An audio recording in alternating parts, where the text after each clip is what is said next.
सड़क दुर्घटनाओं में कैसे लाई जा सकती है कमी। ग्लैमर की दुनिया से ज्यादा महत्वपूर्ण है देश सेवा। पद छोटा हो या बड़ा, कर्तव्य होता है महत्वपूर्ण। खुद का काम ईमानदारी से करता हूं ताकि सो पाऊं चैन की नींद। और क्या कुछ कहते हैं देश भर में चर्चित मध्य प्रदेश यातायात पुलिस के डांसिंग कॉप रणजीत सिंह। देखिए खास चर्चा में कैमरा पर्सन रोहित गहलोत के साथ बदनावर से विशेष संवाददाता पवन वैष्णव की रिपोर्ट। मध्य प्रदेश पुलिस यातायात विभाग का एक ऐसा चेहरा जो मध्य प्रदेश के साथ साथ देश में तो चर्चित है, साथ ही अंतर्राष्ट्रीय ख्याति भी इन्हें प्राप्त है। हमारे बीच मौजूद है मध्य प्रदेश पुलिस का डांसिंग कॉप के नाम से परिचित चेहरा रणजीत सिंह जी, जो इंदौर के हाईकोर्ट चौराहे पर अपनी प्रतिभा के चलते तैनात हैं और वहां पर आसानी से ट्रैफिक को नियंत्रण कर सकते हैं। चेहरा परिचय का कदापि मोहताज नहीं है। हम आपको इनके बारे में यहाँ बताना उचित समझेंगे। ग्लैमर में वो नाम जो सदी के महानायक अमिताभ बच्चन के साथ रहकर भी अपने ग्लैमर को और भी बढ़ा सकते थे, लेकिन इन्होंने ग्लैमर की दुनिया को छोड़कर देश सेवा को ही चुना। आइए जानते हैं इनसे कि क्यों ना ये बॉलीवुड की दुनिया में गए, जबकि अच्छी खासी पैड है वहां पर, चाहते तो जा सकते थे, लेकिन देश सेवा को चुनकर क्यों सिग्नल चौराहों पर भटकते हैं, लोगों को रास्ता बताते हैं, ऐसा क्यों करते हैं। आइए जानते हैं रंजीत सिंह जी की जुबानी। नमस्कार रंजीत सिंह जी। हम आपसे जानना चाहते हैं, काफी टैलेंट है आप में, डांसिंग कॉप, आप चाहते तो बॉलीवुड की दुनिया में भी एक अच्छा सा नाम कमा सकते थे, अब क्यों इंदौर के चौराहों पर अपनी सेवाएं दे रहे हैं? देखिए, मैं आपको एक चीज बता दूं कि हर कोई इंसान जो होता है ना, वो अपने आप में हीरो होता है। रियल और रील में अंतर होता है।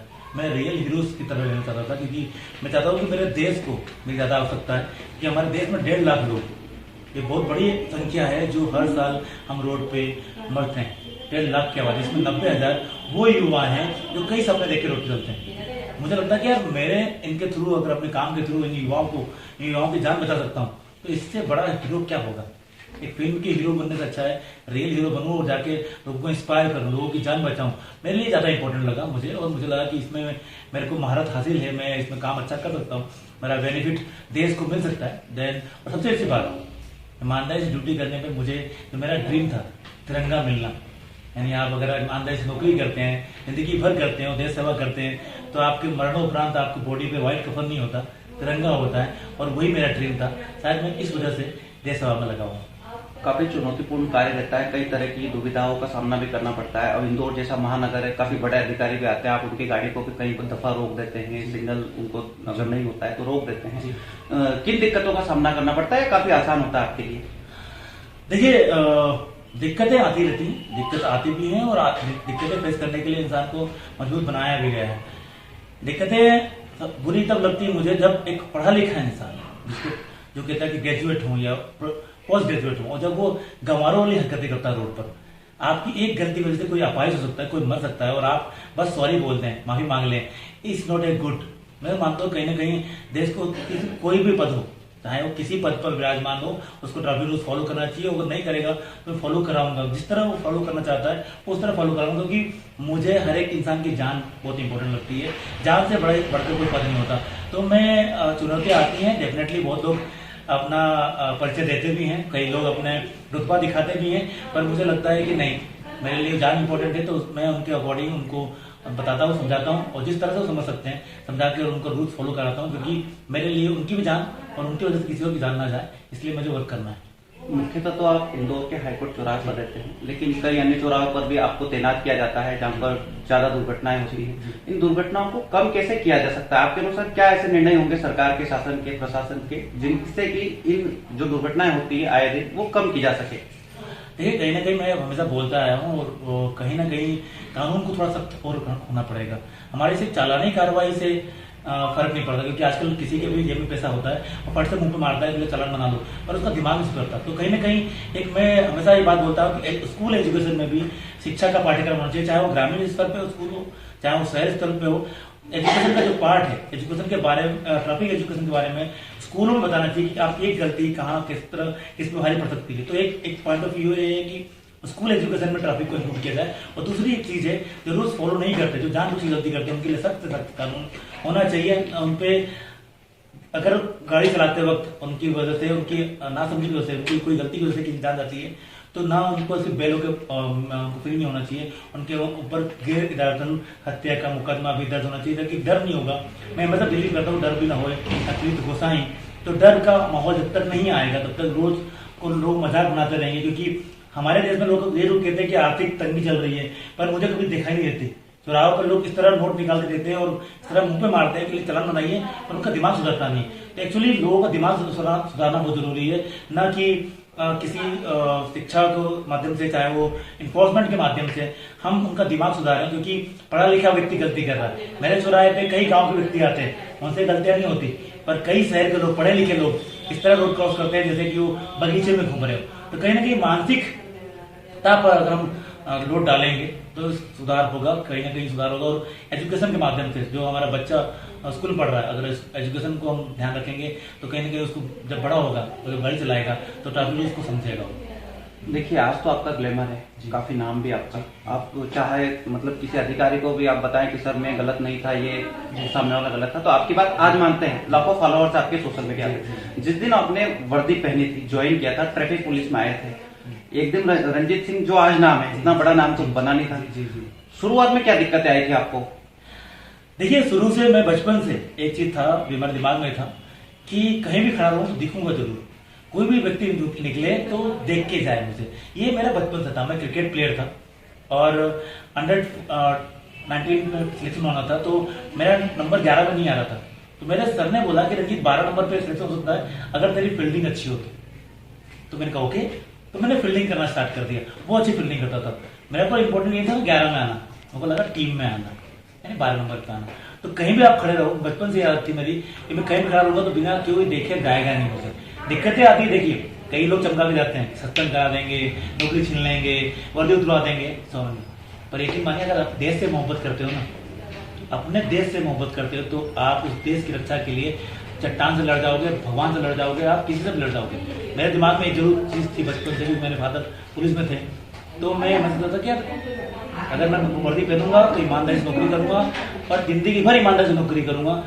और ये यकीन मानिए, अगर आप ईमानदार होते ना तो अपने आप ही ताकत जो है किसी भी गाड़ी रोकने की अंदर से आती है। अगर आप बेईमान हो तो कहीं ना कहीं ताकत नहीं आएगी आपको। तो ईमानदार होना अपने आप में बहुत बड़ी ताकत है। अगर हर इंसान ईमानदार बन जाएगा तो वो सामने कोई भी हो उसे लड़ने के लिए तैयार हो। ऐसा आपके जीवन का ऐसी कोई घटना जो आपको ट्रैफिक पुलिस में रहते हुए आज भी यादगार है, जिसके कारण आपकी जो प्रतिभा है, जो टैलेंट है, और भी निखर के सामने आता है और लोगों को आप ट्रैफिक रूल्स का पालन करवाने में और भी सक्षम बनते हैं? आज ही मुझे अच्छी तरह याद है, 2005 की ये घटना है जब मैंने स्टार्ट किया था डांस करना। कुछ 6-8 महीने हुए थे और मुझे इंदौर का एक चौराहा है, कुछ घंटाघंट चौराहा, जहाँ की ट्रैफिक व्यवस्था बहुत खराब थी। तो मैं वहाँ पर गया और मैं अपना डांस कर रहा था नॉर्मली, और ट्रैफिक रहा था वहाँ पर। जो भीख मांगते हैं लड़के होते हैं, तो मैं हमेशा उनको अवॉइड करता हूँ। और वो जो लड़का, एक लड़का था जिसने मुझे इंस्पायर किया। उस लड़का ने 4 घंटे तक वहाँ पर भीख नहीं मांगा, 4 घंटे तक मेरी ड्यूटी देख रहा था। तो मैं उसके पास गया, मैंने कहा इधर आप, आपने आज ये भीख क्यों नहीं मांगा, रोज भीख मांगते हो? तो उसने एक वर्ड बोला कि सर अगर आप ऐसे ही डांस करते रहोगे ना तो मैं जिंदगी भर भीख नहीं मांगूंगा। जो उसका एक वर्ड था ना, उसने मुझे बहुत इंस्पायर किया। मुझे लगा कि यार, जब किसी की भूख पे आप कंट्रोल कर सकते हो, इट मीन्स कि आप ट्रैफिक भी कंट्रोल कर सकते हो। और वहां से एक जो बिगनिंग थी मेरी, मेरा जो रुतबा था, जो मेरी हौसला था, उसको एक और माया मिला कि नहीं यार, अगर किसी की भूख पे कंट्रोल कर सकते हैं मर्जी, ट्रैफिक कंट्रोल कर सकते हैं हम। तो वो जो बच्चे की, छोटा सा बच्चा मुझे इंस्पायर कर चला गया।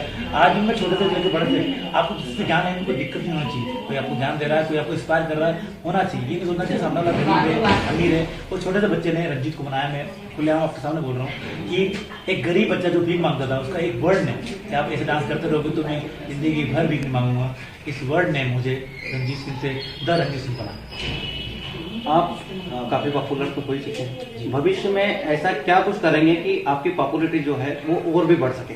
देखिए, मैं पॉपुलरिटी बिल्कुल ध्यान देता हूँ। मैं गलत को गलत और सही को सही और मुंह पे बोलना पसंद करता हूँ। चाहे आप मुझे लाइक करो, डिसलाइक करो, आप मेरे वीडियो मत देखो, आप मुझे गालियां दो, I don't care about it. मेरे को समझ में आता है कि जान बचाना, बस एक चीज समझ में आती है। तो मैं इस फेमस होने के लिए कोई काम ना किया था, क्योंकि जब मैंने स्टार्ट किया था 2004 में डांस करना, तब ना कैमरा था, ना मोबाइल था, ना कोई जियो था, ना BSNL था, कुछ भी नहीं था। तब तो कोई मीडिया नहीं था, तब मैंने स्टार्ट क्यों किया था? इट मीन्स कि तब फेमस होने के लिए नहीं किया गया था। आज भी मैं चौराहों पे गलत को गलत और सही को सही मुंह पे बोलता हूँ, और उसको जैसा ट्रीटमेंट होता है उसे पब्लिक लाइक करे, कोई लाइक ना करे, मैटर अलग है। मेरे लिए मैटर है कोई भी जान मेरे होते हुए रोड पे नहीं जाना चाहिए। मेरा मेन मकसद ही होता है कोई अपाहिज नहीं होना चाहिए, और उसको फॉलो करने के लिए जो भी मुझे करना पड़ेगा। मैं यकीन मानिए मैं शुक्रगुजार हूँ, अभी मुझे दिया गया है कि मैं एजुकेशन की फील्ड में काम कर रहा हूँ। मैं गांव-गांव जा रहा हूँ और वहाँ पर लोगों को रोड के बारे में शिक्षा दे रहा हूँ, सिग्नल्स के बारे में शिक्षा दे रहा हूँ। मुझे अच्छा लग रहा है कि मेरे अंदर डे बाय डे मेरी जिम्मेदारियाँ बढ़ रही हैं। तो इन फ्यूचर भी मैं गांव में जाना चाहूँगा और गांव में स्कूल एजुकेशन पे और ट्रैफिक एजुकेशन पे ध्यान देना चाहूँगा। जाके काम करूँगा, जाके लोग जब गाँव से शहर में आए तो उन्हें एकदम से ऐसा ना लगे कि हम गलत आ गए, गलत घुस गए। उनको रूल्स फॉलो होना चाहिए, मालूम होना चाहिए। और मैं ग्राम पंचायतों में जाकर पंचायत से बात करता हूँ, गाँव के लोगों को ट्रीट करता हूँ कि आप शहर में जाओ तो इस तरह के काम करो। तो मेरा फोकस इन फ्यूचर यही होगा कि मैं ट्रैफिक एजुकेशन के लिए काम करूँ। जैसा आपने बताया कि आप ग्राम पंचायतों में जाते हैं, आपने ग्राम पंचायत में सरपंच नाम सुना हो? जी। सरपंच जब आदमी बन जाता है तो काफी अकड़ के चलता है, छोटा सा भी मान सम्मान अगर मिल जाता है तो काफी अकड़ के चलता है। जी। आपको तो प्रदेश स्तरीय, राष्ट्र स्तरीय कई सम्मान मिल चुके हैं, काफी बड़े स्तर के लोगों ने आपको सम्मानित किया है। आपने कोई अकड़ ऐसी अनुभव नहीं करी खुद के अंदर कभी? देखिए, अकड़ तब जाऊंगा जब मैं मर जाऊंगा, मुझे ऐसा लगता है। उससे पहले इंसान को अपनी औकात में रहना चाहिए। मैं बिलीव करता हूँ, चाहे सामने वाला मैं खुद ना हो, चाहे वो कोई नेता हो, चाहे वो कोई बड़ा पद पे हो, अकड़ो तब जब मर जाओ।